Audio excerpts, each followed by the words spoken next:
You're looking at a class photograph from St. Mary's School in Lancashire, England, taken in April 1869.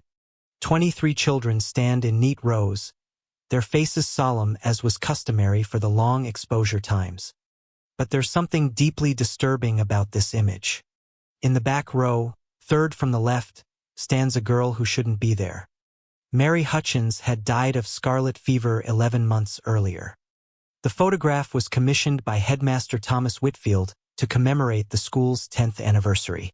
Every child was accounted for. Attendance records confirmed 23 living students. Yet the developed plate showed 24 faces.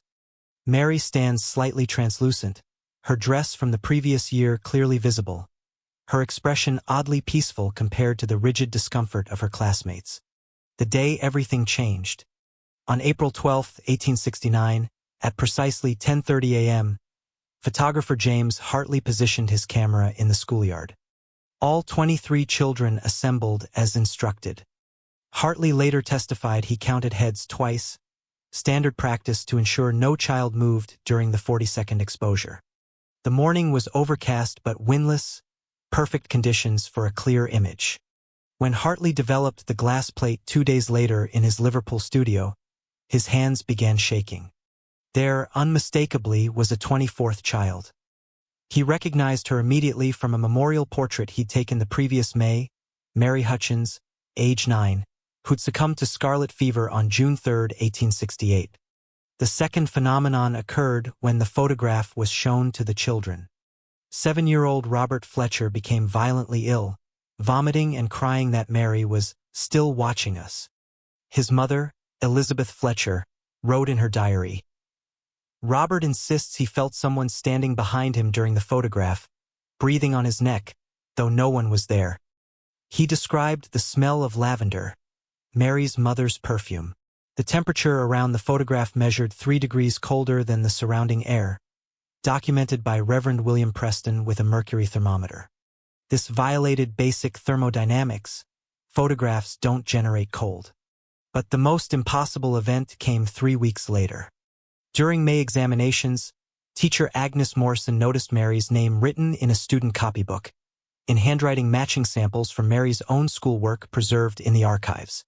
The ink was fresh.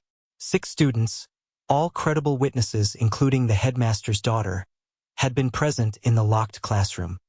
Each testified they'd heard scratching sounds but seen no one writing. The copybook belonged to Sarah Webb, Mary's closest friend, who swore she'd never written the name. Dr. Edmund Ashworth, a physician and amateur photographer from Manchester, examined both the original glass plate and 3 printed copies under magnification. His report, preserved in the British Journal of Photography, confirmed no double exposure, no deliberate manipulation, no chemical anomalies. The image of Mary showed clothing fibers, individual hair strands, even the texture of her skin, detail impossible to fake with 1869 technology. "I can offer no rational explanation," he concluded. "The child appears with the same optical properties as her living classmates."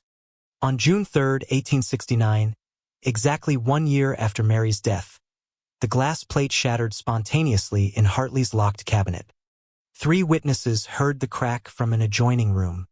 Mary's image vanished from all printed copies simultaneously, leaving only an empty space in the back row. The case was quietly archived by school administrators. After 156 years and numerous photographic analyses using modern technology, how Mary Hutchins appeared in that photograph remains unexplained. Have you ever noticed something impossible in an old family photo?